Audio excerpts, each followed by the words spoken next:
Hello everybody, welcome back to 366 Days of Hope. My name is Pearl and I'm here to share our next topic, which is protein bars from a personal trainer's perspective. And for many of you guys know, as a personal trainer, I'm probably one of the very few personal trainers out there who really discourage my clients from snacking, from eating in between meals, from eating protein bars. And the reason I do that is because I really encourage either intermittent fasting or eating 2 to 1 meal a day, depending on your schedule, and mainly because of the things that I've learned about fasting. Now, that will be for another day, but when it comes to protein bars, I get so many people who always ask me, well, what about this protein bar? Is this protein bar okay? And when you look at the ingredients, that's like where everything is at. A lot of protein bars are made of protein, fats, sugar.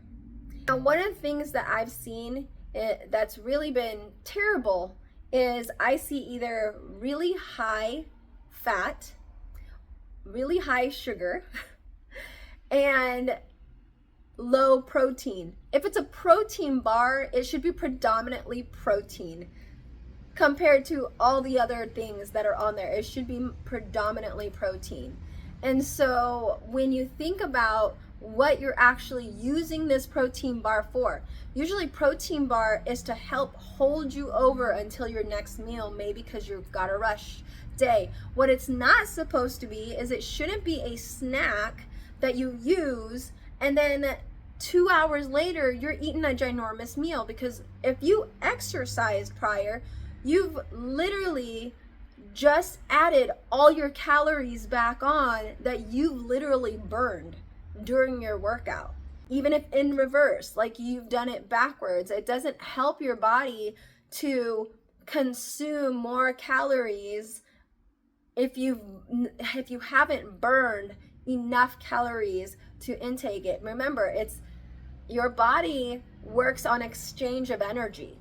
Regardless of how that energy comes in or what that energy is, that's what it is. It's just an exchange of energy. Your body works at a cellular level and it breaks down whatever you intake at a cellular level. So when you look at food as, how it breaks down in the body as a cell, then you will know what things to feed your body to help maintain it in a healthier way. So you look at protein bars, and what you're going to notice is that if the protein is lower than the fat or the sugar, it's a candy bar.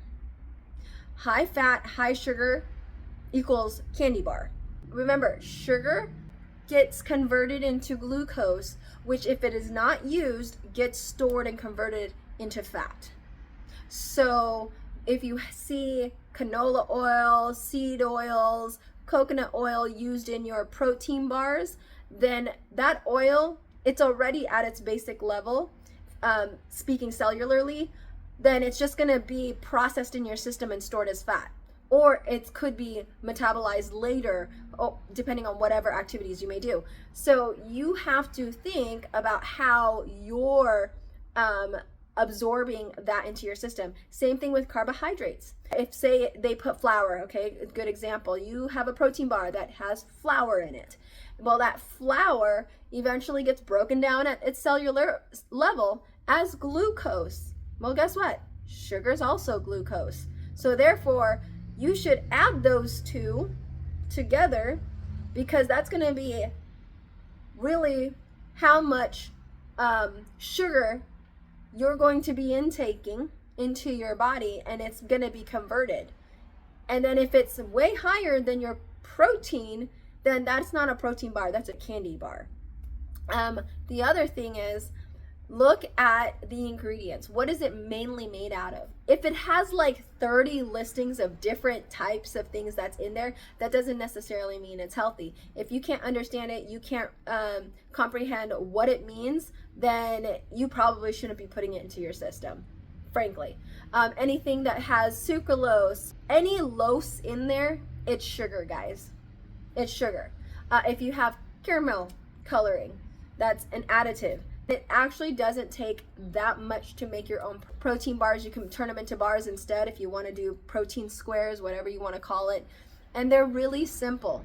Now, if it has nuts in it, that has lots of fats in it, you know.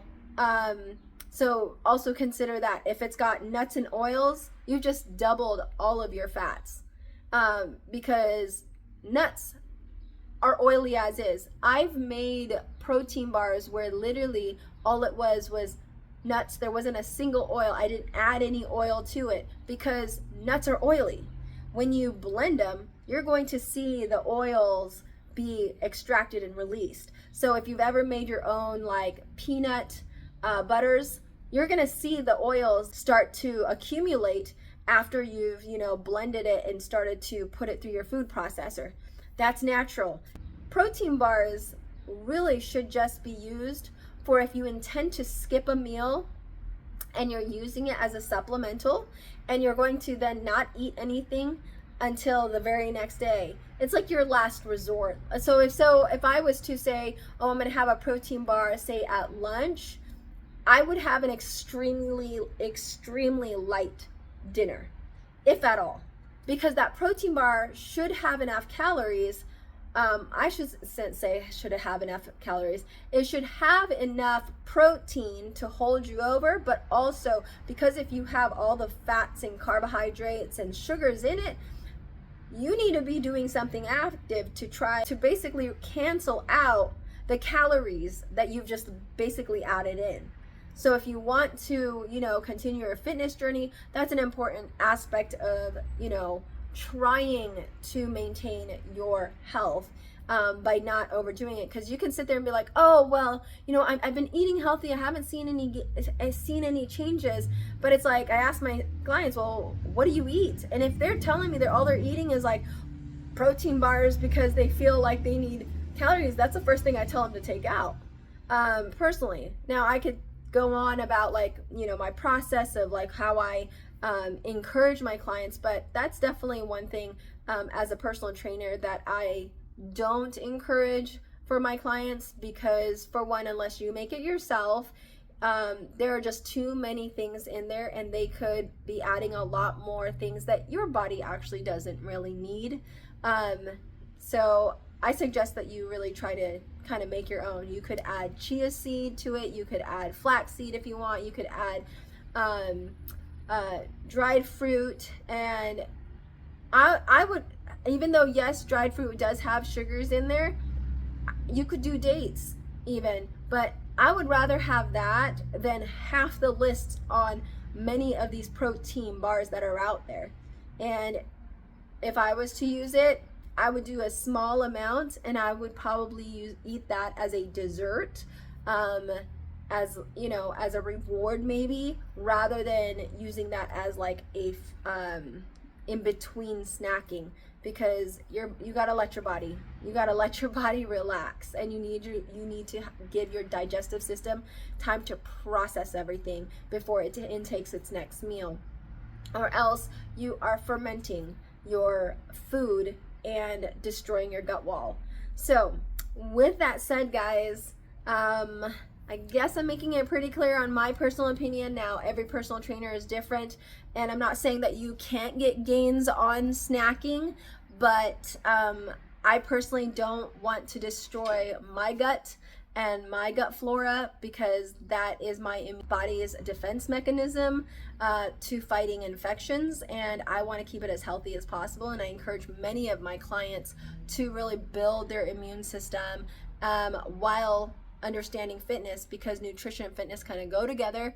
Again, I am not a doctor, so I highly suggest that you do talk to your physician or medical professional to confirm what works best for you, because there are certain things obviously that some people can do that maybe other people can't do because of how compromised their system may be. And I've definitely learned that as a personal trainer.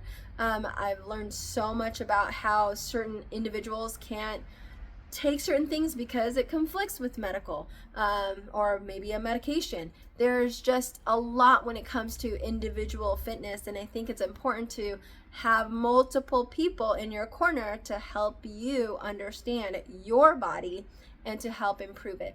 Well, guys, with that said, may you live, thrive, and be healthy, and I'll see you next time. Take care. Bye.